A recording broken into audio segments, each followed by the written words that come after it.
بسم اللہ الرحمن الرحیم۔ محمد عاصم مدنی آپ کے سامنے حاضر ہیں۔ آج بیٹا ہم 9th کلاس کے لیے ایک بہت ہی امپورٹنٹ لیکچر لے کر آپ کے سامنے حاضر ہیں۔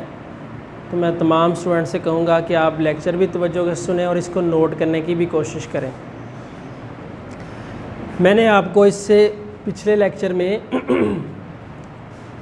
9th کلاس کے اردو کا مکمل پیٹرن سمجھا دیا تھا۔ اس میں اب بیٹا سوال نمبر جو 3 ہے وہ بہت سارے بچے کنفیوز ہوتے ہیں کہ یہ ہمیں سمجھ نہیں آتی کہ یہ سیاق و سباق کیا ہے، تشریح ہے، کتنی کل لکھنی چاہیے، خط کشیدہ الفاظ کے معنی کیا ہیں۔ تو یہ ساری باتیں آج میں آپ کو اس لیکچر میں سمجھاؤں گا۔ سوال نمبر 3 ہمارے پاس یہ ہوتا ہے کہ درج ذیل پیراگراف کی تشریح کریں، یا لکھا ہوتا ہے درج ذیل عبارت کی تشریح کریں، نثر بارہ کی تشریح کریں، ٹھیک ہے، نیز حوالہ متن اور خط کشیدہ الفاظ کے معانی بھی لکھیں۔ تو اس سے پچھلے لیکچر میں نے آپ کو بتایا تھا کہ 2 اقتباسات آتے ہیں۔ اقتباس کیا ہوتا ہے؟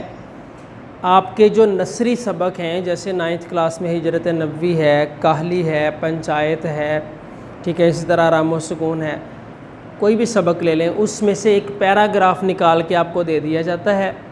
اس پیراگراف کی آپ نے تشریح کرنی ہوتی ہے، حوالہ متن بتانا ہوتا ہے، خط کشیدہ الفاظ انڈر لائن ورڈز ہوتے ہیں، آپ نے ان کے معانی لکھنے ہوتے ہیں۔ تو آئیے مزید اس کو سمجھتے ہیں۔ آپ یہ سمجھ لیں کہ آپ کا پیج ہے، دونوں طرف اس کے حاشیہ لگا ہوا ہے سمجھنے کے لیے۔ سوال نمبر 3 آپ مارکر سے ہیڈنگ دیں گے، اس کے بعد آپ لکھیں گے اقتباسات کی تشریح۔ تو 2 اقتباس آتے ہیں تو ہم لکھیں گے اقتباسات کی تشریح۔ اگر آپ کہیں ٹیسٹ دے رہے ہیں، ایک اقتباس آپ سے پوچھا گیا ہے، تو آپ یہاں پر پھر واحد لفظ لکھیں گے اقتباس کی تشریح۔ تو اس کے بعد آپ کیا کریں گے؟ دوسرا پہلے کرنا چاہتے ہیں یا پہلا، تو ہم نے 1 نمبر یہاں پر جو ہے وہ لکھ دیا کہ ہم پہلے پیراگراف کی تشریح کریں گے۔ اب پیراگراف کیا ہے؟ پیراگراف یہ ہے کہ نبوت کا 13واں سال جب شروع ہوا تو اکثر صحابہ مدینہ پہنچ چکے تھے۔ آگے یہ ہے کہ اللہ تعالیٰ کے حکم کا حضور صلی اللہ علیہ وسلم انتظار کر رہے تھے، اور آپ کو بھی وحی الہی کے مطابق حکم ہوا تو آپ نے ارادہ کیا ہجرت کا۔ تو یہ پیراگراف ہمارے پاس یہاں پر آ کر ختم ہوتا ہے کہ کفار نے مشورہ دیا کہ ان کو جلا وطن کر دینا کافی ہے، ٹھیک ہے۔ یہاں تک پیراگراف آپ ایک ہی لائن میں بلیک پوائنٹر کے ساتھ یا بلو پوائنٹر کے ساتھ یا مارکر کے ساتھ آپ اس طرح اس پیراگراف کے 2-3 لفظ پہلے اور 2-3 لفظ اینڈ والے لکھیں گے۔ اس کے بعد بیٹا ہم نے لکھنا ہوتا ہے حوالہ متن۔ حوالہ متن کیا ہوتا ہے؟ حوالہ کا مطلب ہوتا ہے ریفرنس، متن کا مطلب ہوتا ہے عبارت۔ یہ جو 1 نمبر عبارت ہمارے پاس ہے، ہم نے اس عبارت کا ریفرنس دینا ہے کہ یہ عبارت آپ نے کہاں سے اٹھا کے دی ہے، ہمیں کون سے سبق میں سے دی ہے۔ تو جب آپ نے سارے سبق کی ریڈنگ اچھے سے کی ہوگی، خلاصہ جات یاد کیے ہوں گے، تو انشاءاللہ تعالیٰ آپ کو یہ پریشانی نہیں ہوگی، آپ عبارت پڑھتے ہی بتا دیں گے کہ یہ تو فلاں سبق سے لی گئی ہے۔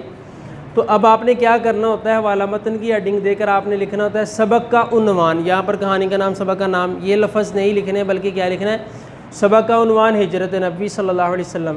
مصنف کون ہے؟ مولانا شبلی نعمانی۔ اس کی صنف کیا ہے؟ سیرت نگاری۔ تو ڈرامہ ہوتا ہے، ناول، سیرت ہوتی، تذکرہ، خاکہ، تو جو بھی وہ سبق تعلق رکھتا ہے آپ نے وہی اس کی صنف لکھنی۔ یہاں ماخذ بھی لکھ سکتے ہیں، اگر آپ نہیں بھی لکھتے تو کوئی بات نہیں۔ اس کے بعد خط کشیدہ الفاظ کے معنی آپ مارکر سے لکھیں، الفاظ معنی، ایک طرف الفاظ لکھ لیں، لائن لگائیں، معنی 4 لفظ بیٹا آپ کو دیے ہوں گے، 2 نمبر کے معنی ہوتے ہیں، 1 نمبر کا حوالہ متن ہوتا ہے۔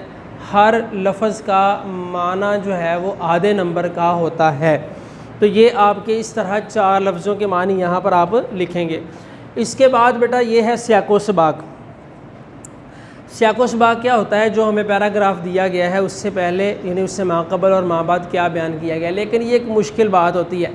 اب دوسری بات ایک یہ بھی ہے کہ 10th کلاس میں 3 سال سے 9th کلاس میں جب وہ پچھلے سال سے سیاق و سباق یہاں پر نہیں پوچھا جا رہا، پہلے پوچھا جاتا ہے نیز حوالہ متن، سیاق و سباق اور خط کشیدہ الفاظ کے معنی لکھیں، لیکن ہم نے سیاق و سباق لکھنا ضرور ہوتا ہے۔ کتنا؟ 5 سے 6 لائنوں کا ہم نے سیاق و سباق ضرور لکھنا ہوتا ہے، تاکہ ہم اپنے نمبر اچھے سے سیکیور کر سکیں، اور ایک اچھا امپریشن جو ہے وہ پڑھنا چاہیے آپ کے پیپر کا۔ تو سیاق و سباق میں آپ یہ لکھیں گے، یعنی یہ ہر ایک سیاق و سباق کسی بھی سبق سے آ جائے آپ یہ لکھ سکتے ہیں۔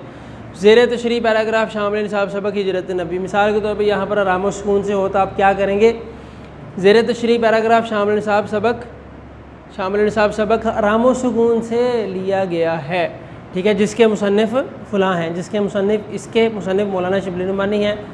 اس میں انہوں نے ہجرت نبوی کے واقعات کو بیان کیا ہے، حضور صلی اللہ علیہ وسلم نے حکم خدا سے ہجرت کی مکہ سے مدینہ کی طرف، ٹھیک ہے، آپ کے پاس امانتیں جمع تھی، آپ غار ثور سے ہوتے ہوئے جو ہے وہ کافر آپ کا پیچھا کرتا رہے، آپ مدینہ پہنچ گئے۔ تو اس طرح آپ 5 سے 6 لائنوں کا یہ سیاق و سباق ایک مفہومی چھوٹا سا بنا کر لکھ سکتے ہیں، اور آپ کی جو متعلقہ گرامر ہے بیٹا اس میں بھی ہر سبق میں خلاصے کے بعد جہاں سے عبارتیں شروع ہوتی ہیں وہاں پر ہر ایک سبق کا ایک بنا بنایا سیاق و سباق موجود ہے، تو آپ اس سے بھی مدد حاصل کر سکتے ہیں، یا آپ اپنے اساتذہ کی مدد سے بھی اس کو بنا سکتے ہیں۔ اس کے بعد بیٹا تشریح کرنی ہم نے، جو کہ تشریح ہماری 2 نمبر کی ہوتی ہے۔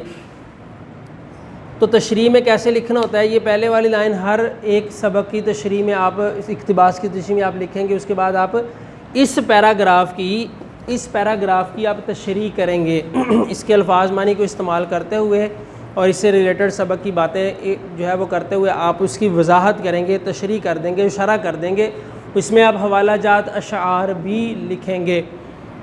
زیر تشریح عبارت میں معروف سیرت نگار مولانا شبلی نعمانی نے ہجرت کے واقعات کو بڑے خوبصورت انداز میں بیان کیا ہے، یا بیان کرتے ہوئے کہتے ہیں کہ اس طرح آگے آپ اس پیراگراف کی تشریح کریں گے۔ امید ہے آپ سب کو بات سمجھ آ گئی ہوگی۔ انشاءاللہ تعالی نیکسٹ لیکچر میں آپ سے دوبارہ ملاقات ہوگی۔ اللہ حافظ۔